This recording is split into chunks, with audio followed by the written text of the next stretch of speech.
Think Tank Animal Number 1. Written by Matt Hawkins, art by Rassan Ekadal.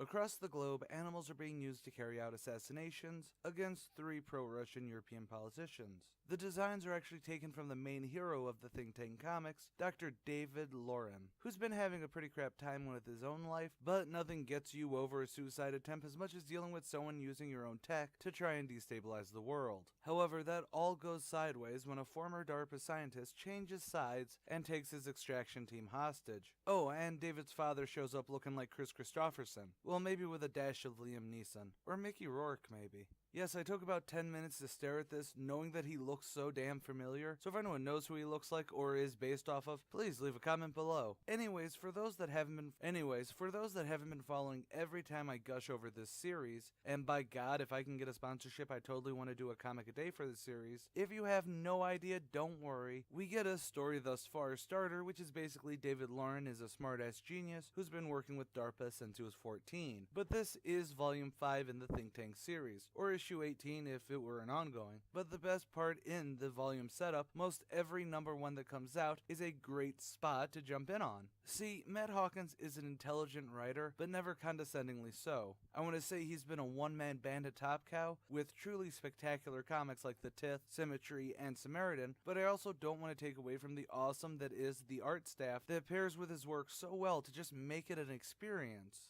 When it comes to Think Tank, though, that intelligence gets translated into elevating a comic about yet another moody super genius and makes it a unique read. While there's definitely cutting-edge tech and ideas within the book, he logics it all out. Basically what I mean is that instead of making it about reversing the polarity of the neutron flow or multimodal reflection sorting and technobabble like that, just to sound smart without needing anything to back it up, Hawkins actually uses what is known and plays with it, while making some leaps to connect, but never to the extent where it becomes too science fiction-y. I realize I may have just made this sound like a stuffy, pretentious book, but it really isn't. He balances it all out with being a good writer who knows how to be able to, utilize a bird's eyesight facts while setting up for an assassination. The characters have depth and personality, be it a sardonic genius or badass CIA agent, and ultimately the writing is toppest of tiers. As for the art, there's a reason why Rassan Ekadal is an artist that I really want a signed art book from. Take all that I said about Hawkins and translate it to being about an artist. The character models are always on point and unique to stand out no matter the scene. The colors are muted but fit the atmosphere of the piece, and the backgrounds, which has become an almost lost art form at this time, feels like actual locations, making this all marry together to create a visually flawless world. Plus, Newton the Science Dog is still adorable, if only peripherally in this. What can I say? Puppers are adorable.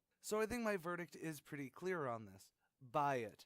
Buy it means that this book should be on your pull list immediately, be it digitally or from your local comic shop. Though I do always go digital and then buy physical when I can, mainly because of my kids. But there's also an asterisk attached that this series as a whole from volume 1 has been phenomenal and you should go back and grab everything related to it. But if you are unsure, a special one-shot, Think Tank, Fun with PTSD is available to read absolutely free online. Link is in the description. And that's all for this episode of First Issues Now.